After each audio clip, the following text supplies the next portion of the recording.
News85.in में आप सबका स्वागत है।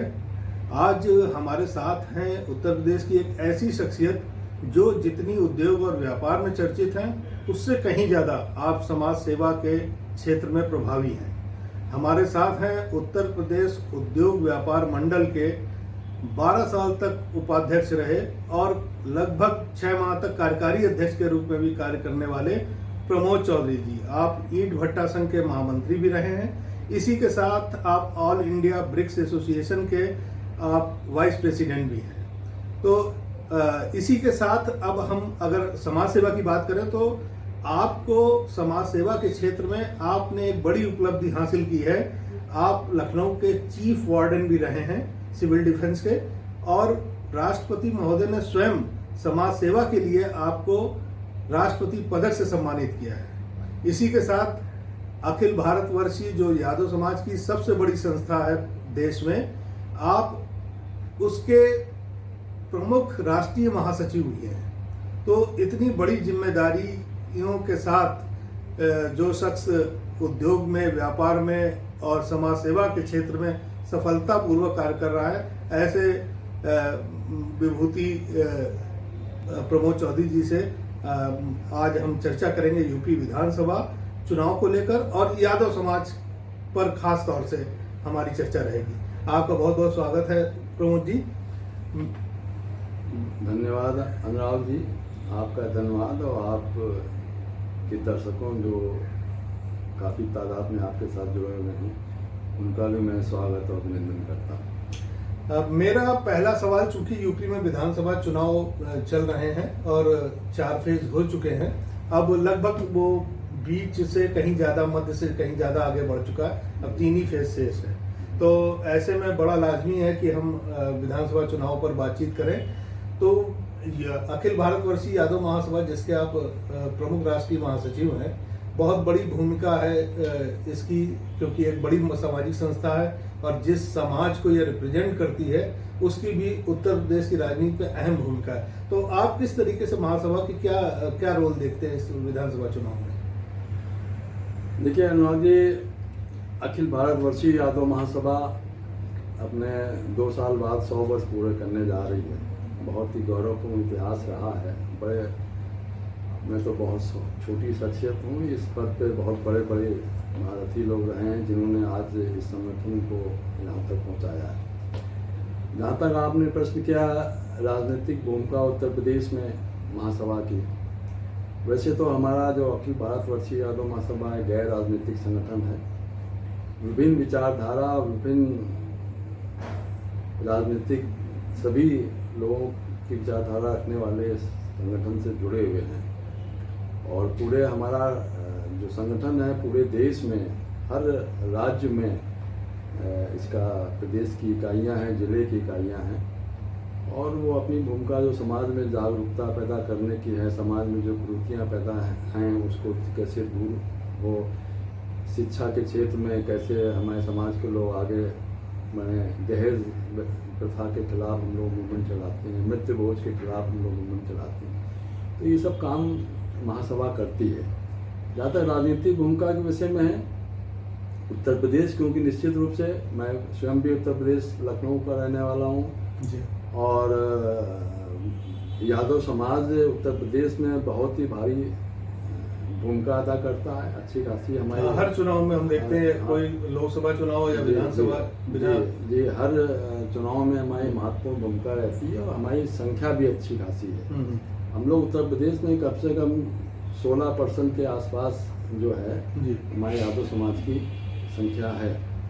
राजनीतिक भूमिका तो निश्चित रूप से आप जानते हैं, जो हम लोग जो समाज, जो पार्टी या पार्टी के नेता जो हमारे समाज को, हमारे विचारधारा को के लिए ज़्यादा काम करते हैं, निश्चित रूप से यादव समाज उनके साथ जोड़ता है और उनको सफल बनाने में भूमिका अदा करता है। तो इसी के साथ मेरा एक सवाल और भी है कि आपने कहा कि जो पार्टी या जो दल यादव समाज की हितों की बात करता है उसके साथ समाज जुड़ता है, तो अभी जो सभी पार्टियों ने अपने प्रत्याशी डिक्लेयर किए हैं, तो यादव समाज के प्रत्याशी करीब कितने आपको लगता है कि उत्तर प्रदेश विधानसभा चुनाव के लिए उतरे हैं? देखिए, सभी पार्टियों की निश्चित फिगर अभी आंकड़े नहीं हैं, जी जी। लेकिन ये निश्चित है कि सबसे ज़्यादा टिकट जो है वो समाजवादी पार्टी ने हमारे समाज के लोगों को दिए हैं, अच्छा। और अन्य दलों ने भी दिए हैं। लेकिन यादव समाज हम लोग ये संदेश देते हैं, या हमारा समाज इतना जागरूक है कि अभी जो सरकार, मौजूदा सरकार जो पिछली चल रही है, इसने हमारे समाज के लिए या ओबीसी के लिए क्या किया, इस पे विचार हम लोग करते हैं। उसी आधार पर हम लोग जो है, जो हमारे हित में हो, जो पार्टी या नेता इस समाज को आगे बढ़ाने में, मजबूती प्रदान करने में, पिछड़ों को आगे ले जाने में जो विचारधारा से सहमत होता है, हम लोग निश्चित रूप से उसके साथ यादव समाज जुड़ेगा। तो इसका मतलब कि यादव महासभा की जो भूमिका है वो केवल यादव समाज तक केंद्रित नहीं है, इसके साथ पिछड़े और दूसरे जो जातियां हैं वो भी इसमें समाहित है। नहीं, बिल्कुल निश्चित। यादव समाज अपने आप में एक मिशन है, ओबीसी मिशन है। आपने देखा होगा ओबीसी का चाहे वो मंडल आयोग की रिपोर्ट लागू कराने में जो भूमिका रही यादव समाज के नेता भी, उसमें महत्वपूर्ण चंद्रजीत यादव जी की भूमिका है, शरद यादव जी की है, लालू यादव जी की है, माननीय मुलायम सिंह यादव नेता जी की भूमिका है, जिन्होंने सेंटर सरकार में अपना दबाव और महासभा का ही नहीं, आम जो अन्य पिछड़ा वर्ग की लड़ाई लड़ी और आज सरकार को मजबूर किया कि मंडल आयोग को लागू किया जाए। तो यादव समाज हमेशा से अपनी लड़ाई कम लड़ता है, कमजोर और पिछड़े और वंचित लोगों की लड़ाई हमेशा लड़ता आया, ये हमारा इतिहास भी कहता है। नहीं, आपका इतिहास तो ये कहता है, लेकिन एक बड़ी खास बात ये है कि आपने कहा कि यादव समाज ओबीसी की लड़ाई लड़ता है और मंडल आयोग की आपने चर्चा की, लेकिन जो सबसे ज्यादा चर्चा में राजनीतिक तौर पे देखा जाता है MY फैक्टर, मुस्लिम यादव गठबंधन की बात आती है, तो ये क्या है? मतलब मुस्लिम यादव गठबंधन के बारे में आपके क्या विचार? नहीं, मुस्लिम यादव गठबंधन का ये एक जो विरोधी पार्टियां जो इस समाज से उनकी ताकत से जो भयभीत रहती हैं, वो लोगों ने ये नाम दिया, ऐसा कोई वो नहीं है।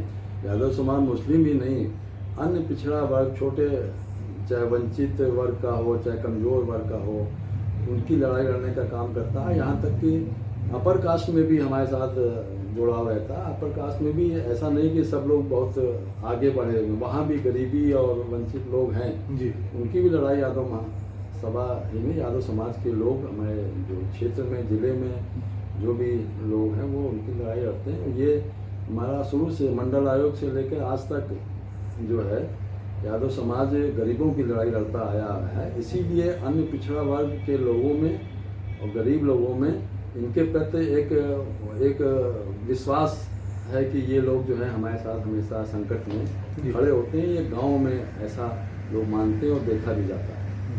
तो ये MY फैक्टर तो ये पुराना हो गया, अब इसका प्रचलन भी नहीं है। MY का तो आज की तारीख में जो है महिला और यूथ का हो गया कि महिला का M और यूथ का Y, ये फैक्टर इस चुनाव में प्रभावी ढंग से काम कर रहा है। लेकिन इस विधानसभा चुनाव में एक और शब्दावली आपके साथ जुड़ गई है और वो है यादव लैंड की।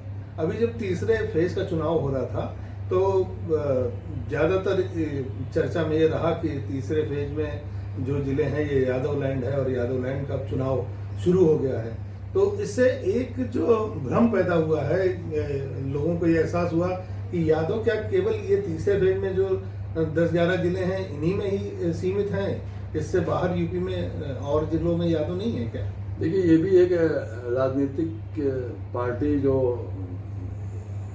इससे भयभीत रहती हैं, ये उनकी सुनिश्चित ढंग से ये एक प्रचार किया हुआ वो है। उसमें कुछ हमारे गोदी मीडिया ने भी इसको हवा दे रखी है। यादव लैंड का कोई मतलब नहीं है। आप देखिए, अभी पहले चरण में चुनाव हुआ तो जाट लैंड उन्होंने कहा, दूसरे चरण में हुआ कि वो माइनॉरिटी बहुल क्षेत्र हाँ, उसको मुस्लिम लैंड। अब तीसरे चरण में कहा कि यादव लैंड है। ऐसा कुछ नहीं। यादव कम्युनिटी जो है उत्तर प्रदेश में हर जिले में या हर विधानसभा में 25-30 हज़ार मिनिमम से लेकर और 1.5 लाख तक की आबादी है जो मतदान करती है। मतलब आपका कहना है कि 75 यूपी की जो 75 जिले हैं सब में यादव हैं और हाँ, जो 403 सब में विधानसभा यादव, कोई सब में हाँ, यादव वोटर हाँ, मिलेंगे। कोई हर जगह जी। जो है तो अभी जो ये 3 फेज बाकी रह गए इसमें क्या स्थिति है यादवों की? इसमें तो और ज़्यादा हम लोग पूर्वांचल में याद कर लीजिए कि पूर्वांचल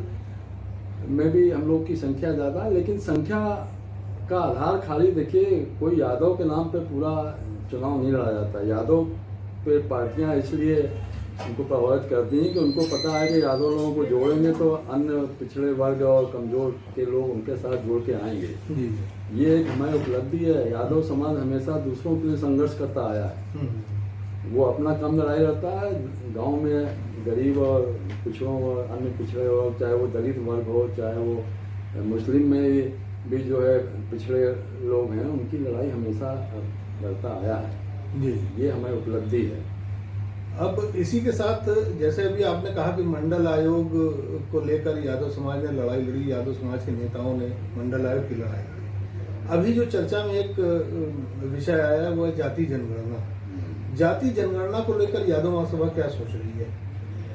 नहीं, जाति जनगणना को लेकर हमारा तो मिशन है। हमने ऑल इंडिया यादव महासभा अभी हमने 6 महीने पहले पूरे देश में एक मूवमेंट चलाया, जाति आधार पर गिनती भारत सरकार कराई जाए। और अभी आप इसमें जो सरकारें हैं इसको कराने में कुछ उनको घबराहट रहती है कि असली फिगर आ जाएगा सामने। हम तो कहते हैं कि जिसकी जितनी संख्या है, चाहे वो दलित वर्ग हो, चाहे ओबीसी में हो, चाहे अपर कास्ट हो, सबकी संख्या सामने आनी चाहिए। आप देखिए कि गांव में नहीं, पूरे देश में सरकार के पास कितने जानवर किस किस्म के हैं उसके आंकड़े मिल जाएंगे। जी। वन विभाग के पास ये आंकड़े होते हैं किस पेड़ की कितनी संख्या है भिन्न।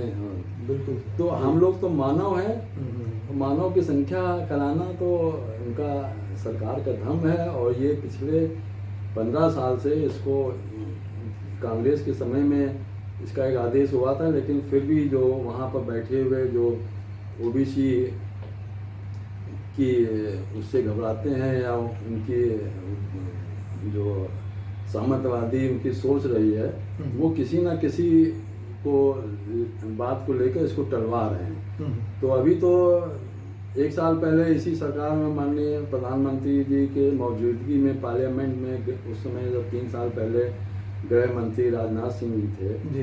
उन्होंने ये कहा था कि हम जाति आधार पर जनसंख्या कराएंगे।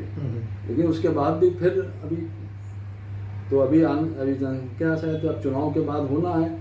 तो पूरे देश में हम लोग इसको और दबाव बनाएंगे और सभी जो आने वाले चुनाव, चाहे सरकार, अभी इस सरकार में भी यहाँ पर जो हमारे समाजवादी पार्टी के राष्ट्रीय अध्यक्ष अखिलेश जी ने भी इसके संबंध में कहा है कि जाति अगर हमारी सरकार बनी तो हम यूपी में जातिगत जनगणना कराएंगे।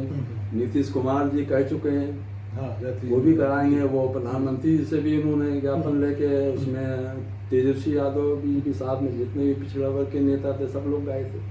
प्रधानमंत्री जी ने भी आश्वासन दिया है। तो हम लोग देख रहे हैं कि आश्वासन ही नहीं, आप कुछ करते दिखिए। इसीलिए तो लोग सरकार से नाराज हो जाते हैं कि सरकार में सबसे बड़ी समस्या यही है कि घोषणाएं बहुत कर दी गई हैं, आश्वासन बहुत दे दिए जाते हैं, लेकिन उसको जमीनी स्तर पे पहुंचने में वो वहाँ पर बैठे हुए लोग की मानसिकता इसमें अपना काम कर जाती है। तो आप कहना ये कि जाति जनगणना से हिंदुस्तान की समाज की हर जाति को लाभ होगा, उसकी भागीदारी सुनिश्चित होगी? बिल्कुल। देखिए, जब आपके सामने फिगर होंगे, सरकार जो है योजनाएं चलाती हैं गरीबों के लिए, पिछड़ों के लिए, अल्पसंख्यक में भी पिछड़े हैं, अपर कास्ट में भी पिछड़े हैं। तो आप जब बजट, एक योजना में जब बजट बनाते हो तो आपके पास फिगर होना चाहिए ना कि कितनी संख्या, कौन है, कितने गरीब किस कम्युनिटी के और कहाँ पर हैं। तो में ये भी आ जाएगा कि किस क्षेत्र में ज़्यादा, किस प्रदेश में, किस जिले में लोग कम हैं। तो उसकी अगर फिगर आएंगे तो निश्चित रूप से जो भी सरकार होगी उसको उस योजनाओं को अच्छे ढंग से लागू कराने में सफलता प्राप्त होगी। वो जो लाभ है उसका आम आदमी तक उसका पहुंचेगा। प्रमोद जी, मेरा आपसे आखिरी सवाल यह है कि यूपी विधानसभा चुनाव अपने मिड में है, अभी 3 फेज के चुनाव बाकी हैं, तो आप अपने समाज को क्या संदेश देना चाहेंगे? नहीं, हम अपने समाज को कोई भी राजनीतिक संदेश तो हमारी प्रथा नहीं रही है देने में, लेकिन मैं इतना जरूर कहूँगा कि हमारा समाज इतना जागरूक है और हम लोग भी इसको प्रयास में हैं कि वो जानता है कि हमें किसको वोट देना है, कौन सरकार बनेगी, कौन जो है समाज के लिए, समाज से ज़्यादा ओबीसी, पिछड़ों और दलितों के कमज़ोर लोगों के लिए काम करेगी, या किसने काम किया है पहले और कौन आगे काम करेगा। ये सब हमारे समाज के लोग की जागरूकता है, वो जानते हैं हमें कहाँ वोट देना है। और मेरा आपके माध्यम से पूरे प्रदेश में अपने समाज के लोगों से ये कहना है कि ये इलेक्शन बहुत ही महत्वपूर्ण है। इसलिए गांव में, क्योंकि हमारे यहाँ थोड़ा सा, क्योंकि गांव की कल्चर से भी लोग जुड़े हुए हैं, गांव के छोटे व्यवसाय हैं, वहाँ की जिम्मेदारियां हैं, लोग वोट निकलने में थोड़ा लापरवाही कर जाते हैं।